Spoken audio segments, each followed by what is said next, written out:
ययाति ने कहा, जो ब्रह्मचारी आचार्य की आज्ञा अनुसार अध्ययन करता है, जिसे गुरु सेवा के लिए आज्ञा नहीं देनी पड़ती, जो आचार्य से पहले जागता और पीछे सोता है, जिसका स्वभाव मधुर होता है, जो इंद्रिय जयी, धैर्यशाली, सावधान तथा प्रमाद रहित होता है, उसे शीघ्र ही सिद्धि प्राप्त होती है।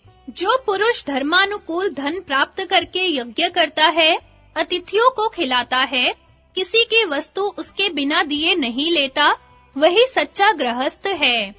जो स्वयं उद्योग करके फल मूल से अपनी जीविका चलाता है, पाप नहीं करता, दूसरों को कुछ न कुछ देता रहता है तथा किसी को कष्ट नहीं पहुंचाता, थोड़ा खाता और नियमित चेष्टा करता है, वह वानप्रस्थाश्रमी शीघ्र ही सिद्धि प्राप्त करता है।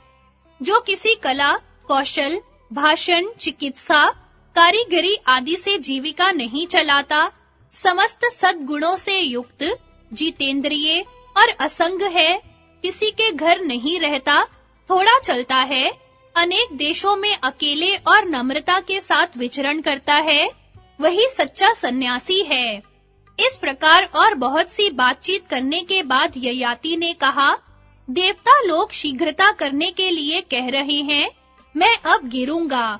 इंद्र के वरदान से मुझे आप जैसे सत्पुरुषों का समागम प्राप्त हुआ है।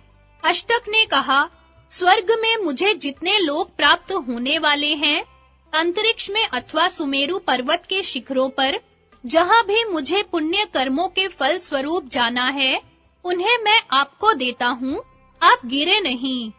ययाति ने कहा, मैं ब्राह्मण तो हूँ नहीं, मैं दान कैसे लूं? इस प्रकार के दान तो मैंने भी पहले बहुत किए हैं। प्रतर्दन ने कहा, मुझे अंतरिक्ष अथवा स्वर्ग लोक में जिन-जिन लोकों की प्राप्ति होने वाली है, मैं आपको देता हूँ, आप यहाँ न गिरें, स्वर्ग में जाएं।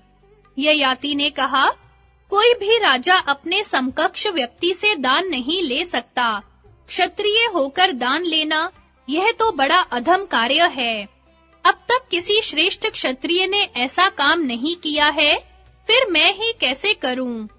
वसुमान ने कहा, राजन, मैं अपने सभी लोक आपको देता हूँ। आप यदि इसे दान समझकर लेने में हिचकते हैं, तो एक तिनके के बदले में सब खरीद लीजिए। ययाति ने कहा, यह क्रय विक्रय तो सर्वथा मिथ्या है। मैंने अब तक ऐसा मिथ्याचार कभी नहीं किया है। कोई भी सत्पुरुष ऐसा नहीं करते, मैं ऐसा कैसे करूं? शिवी ने कहा, महाराज, मैं औशी नर शिवी हूँ। यदि आप खरीद बिक्री नहीं करना चाहते, तो मेरे पुण्यों का फल स्वीकार कीजिए। मैं इन्हें आपकी भेंट करता हूँ। आप न भी लें, तो भी मैं इन्हें स्वीकार नहीं करता। ययाति ने कहा, तुम बड़े प्रभावशाली हो, परंतु मैं दूसरे के पुण्य फल का उपभोग नहीं कर सकता।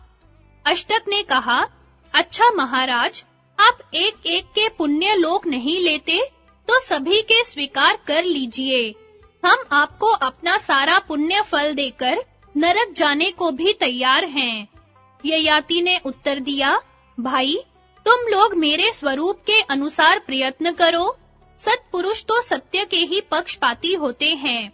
मैंने जो कभी नहीं किया, वह अब कैसे करूं? अष्टक ने कहा, महाराज, ये आकाश में सोने के 5 रथ किसके दिख रहे हैं? क्या इन्हीं के द्वारा पुण्य लोकों की यात्रा होती है?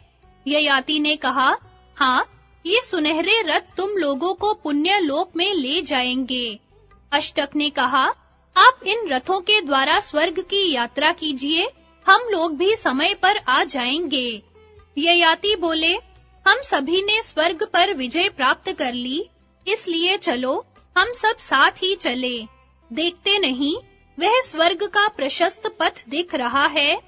अष्टक, प्रतर्दन, वसुमान और शिवी का प्रतिग्रह अस्वीकार करने के कारण ययाति भी स्वर्ग के अधिकारी हो गए थे। अतः वे सभी रथों पर बैठकर स्वर्ग के लिए चल पड़े। उस समय उनके धार्मिक तेज से स्वर्ग और आकाश प्रकाशित हो रहा था। औशीनर शिवी का रथ आगे बढ़ता देखकर अष्टक ने ययाति से पूछा, राजन, इंद्र मेरा प्रिय मित्र है। मैं समझता था कि मैं ही सबसे पहले उसके पास पहुंचूंगा। यह शिवी का रथ आगे क्यों बढ़ रहा है? ययाति ने कहा, शिवी ने अपना सर्वस्व सत्पात्रों को दे दिया था। दान, तपस्या, सत्य, धर्म, ह्रीं, श्री, क्षमा, सौम्यता, सेवा की अभिलाषा, ये सभी गुण शिवी में विद्यमान है। इतने पर भी उसे अभिमान की छाया तक नहीं छू गई है। इसी से वह सबके आगे बढ़ गया है। तब अष्टक ने पूछा, राजन, सच-सच बताइए, आप कौन और किसके पुत्र हैं? आप जैसा त्याग तो किसी ब्राह्मण अथवा क्षत्रिय में अब तक नहीं सुना गया। ययाति ने उत्तर दिया, मैं सम्राट नहुष का पुत्र ययाति हूँ। मेरा पुत्र पुरु है। मैं सार्वभौम चक्रवर्ती था। देखो, तुमसे गुप्त बात भी बतलाए देता हूँ, क्योंकि तुम अपने हो। मैं तुम लोगों का नाना हूँ। इस प्रकार बातचीत करते हुए सब स्वर्ग में चले गए। पुरु वंश का वर्णन। जन्मेजय ने कहा, भगवन, मैं अब पुरु वंश के यशस्वी राजाओं की वंशावली सुनना चाहता हूँ। मैं जानता हूँ कि इस वंश में शील, शक्ति अथवा संतान से हीन कोई भी राजा नहीं हुआ है। वैशंपायन जी ने कहा, ठीक है। महर्षि द्वैपायन ने मुझे आपके वंश का वर्णन सुनाया है, मैं उसे सुनाता हूँ। दक्ष से अदिति, अदिति से विवस्वान, विवस्वान से मनु, मनु से ईला, ईला से पुरुरवा, पुरुरवा से आयु, आयु से नहुष और नहुष से ययाति का जन्म हुआ था। ययाति की 2 पत्नियां थी, देवयानी और शर्मिष्ठा। देवयानी के 2 पुत्र थे, यदु और तुर्वसु। शर्मिष्ठा के 3 पुत्र हुए, द्रुह्यु, अनु और पुरु। यदु से यादव हुए और पुरु से पौरव। पुरु की पत्नी का नाम कौसल्या था। उससे जन्मेजय का जन्म हुआ। उससे 3 अश्वमेध और 1 विश्वजीत यज्ञ किया था।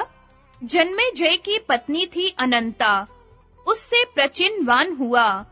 प्रचिनवान की पत्नी थी अश्मकी। उससे संयाति हुआ। संयाति की वरांगी नामक पत्नी से अहमयाति का जन्म हुआ। अहमयाति की पत्नी भानुमति के गर्भ से सार्वभौम नामक पुत्र का जन्म हुआ। सार्वभौम की पत्नी सुनंदा से जयसेन की उत्पत्ति हुई। जयसेन का विवाह हुआ सुश्रुवा से। उसके गर्भ से अवाचीन का जन्म हुआ। अवाचीन की पत्नी मर्यादा से अरिह हुआ। अरिह की खलवांगी पत्नी से महाभौम, महाभौम की सुयज्ञा से अयुतनाई, अयुतनाई की कामा से अक्रोधन, अक्रोधन की करंभा से देवातिथि, देवातिथि की मर्यादा से अरिह और अरिह की सुदेवा पत्नी से ऋक्ष नामक पुत्र का जन्म हुआ। ऋक्ष की ज्वाला नामक पत्नी से मतिनार का जन्म हुआ। उसने सरस्वती के तट पर 12 वर्ष तक सर्वगुण संपन्न यज्ञ किया। यज्ञ समाप्त होने पर सरस्वती ने उससे विवाह कर लिया। उसके गर्भ से तंसु हुआ। तंसु की पत्नी कालिंगी से ईलिन हुआ। ईलिन की स्त्री रथंतरी से दुष्यंत आदि 5 पुत्र हुए। दुष्यंत की भार्या शकुंतला से भरत हुआ। भरत की पत्नी सुनंदा से भूमन्यु, भूमन्यु की पत्नी विजया से सुहोत्र और सुहोत्र की सुवर्णा नामक पत्नी से हस्ती का जन्म हुआ। उन्होंने ही हस्तिनापुर बसाया। हस्ती की पत्नी यशोदरा के गर्भ से विकुंठन और विकुंठन की सुदेवा से अजमीढ़, अजमीढ़ की विभिन्न पत्नियों से 124 पुत्र हुए। सभी विभिन्न वंशों के प्रवर्तक हुए। उनमें भरत वंश के प्रवर्तक का नाम था संवरण। संवरण की पत्नी तप्ती के गर्भ से कुरु का जन्म हुआ। कुरु की पत्नी शुभांगी से विदुरथ, विदुरथ की संप्रिया से अंशवा, अनश्वा की अमृता से परीक्षित, परीक्षित की सुयशा से भीमसेन, भीमसेन की कुमारी से प्रतिश्रवा और प्रतिश्रवा के प्रतीप हुए। प्रतीप की पत्नी सुनंदा के गर्भ से 3 पुत्र हुए, देवापी, शांतनु और बाहलीक। देवापी बचपन में ही तपस्या करने चले गए, शांतनु राजा हुए। वे जिस बूढ़े को अपने हाथों से छू देते थे, वह फिर जवान और सुखी हो जाता था। इसी से उनका नाम शांतनु पड़ा था। शांतनु का विवाह भागीरथी गंगा से हुआ था, जिससे देवव्रत का जन्म हुआ।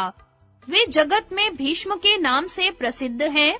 भीष्म ने अपने पिता की प्रसन्नता के लिए सत्यवती के साथ उनका विवाह करा दिया था। उसके गर्भ से विचित्रवीर्य और चित्रांगद 2 पुत्र हुए।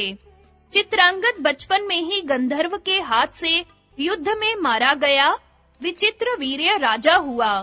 उसकी 2 स्त्रियां थी, अंबिका और अंबालिका। वह संतान होने के पहले ही मर गया। उसकी माता सत्यवती ने सोचा कि अब तो दुष्यंत के वंश का उच्छेद हुआ। उसने व्यास का स्मरण किया और उनके आने पर कहा कि तुम्हारा भाई विचित्रवीर्य बिना संतान के ही मर गया, तुम उसकी वंश रक्षा करो। व्यास जी ने माता की आज्ञा स्वीकार करके अंबिका से धृतराष्ट्र, अंबालिका से पांडु और उनकी दासी से विदुर को उत्पन्न किया। व्यास जी के वरदान से धृतराष्ट्र के 100 पुत्र हुए। उनमें 4 प्रधान थे, दुर्योधन, दुःशासन, विकर्ण और चित्रसेन। पांडु की पत्नी कुंती से 3 पुत्र हुए, युधिष्ठिर, भीमसेन और अर्जुन। उनकी दूसरी पत्नी माद्री से 2 पुत्र हुए, नकुल और सहदेव। द्रुपद राज की पुत्री द्रौपदी से 5 का विवाह हुआ। द्रौपदी के गर्भ से 5 पांडवों के क्रमशः प्रतिविंध्य, सुतसोम, श्रुतकीर्ति, शतानिक और श्रुतकर्मा का जन्म हुआ। युधिष्ठिर की एक और पत्नी थी, उसका नाम था देविका। उसके गर्भ से योधे हुआ। भीमसेन ने काशी राज की कन्या बलंधरा से सर्वंग नाम का पुत्र उत्पन्न किया। अर्जुन ने भगवान श्री कृष्ण की बहन सुभद्रा से विवाह करके अभिमन्यु नामक पुत्र उत्पन्न किया। वह बड़ा गुणवान और भगवान श्री कृष्ण चंद्र का प्रीति पात्र था। नकुल की पत्नी करेणुमति से निर्मित्र और सहदेव की पत्नी विद्या के गर्भ से सुहोत्र का जन्म हुआ। भीमसेन के इनसे पहले हिडिंबा के गर्भ से घटोत्कच नाम का पुत्र पैदा हो चुका था। इस प्रकार पांडवों के 11 पुत्र हुए, परंतु वंश का विस्तार अभिमन्यु से ही हुआ।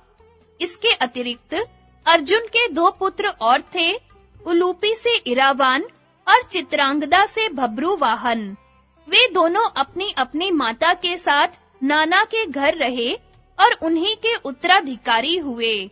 अभिमन्यु का विवाह विराट कुमारी उत्तरा के साथ हुआ था। इसके गर्भ से एक मृत बालक का जन्म हुआ, जिसे भगवान श्री कृष्ण ने जीवित किया। उसकी मृत्यु अश्वत्थामा के अस्त्र से हुई थी। कुरु वंश के परिक्षीण होने पर उसका जन्म हुआ था, इसलिए वह परीक्षित के नाम से प्रसिद्ध हुआ। परीक्षित की पत्नी माद्रवती के पुत्र आप हैं। आपकी बहू अष्टमा नाम की पत्नी से 2 पुत्र हुए हैं, शतानिक और शंकुकर्ण। शतानिक के भी एक पुत्र हो चुका है, अश्वमेध दत्त। इस प्रकार मैंने आपके प्रश्न के अनुसार पुरु वंश का वर्णन किया।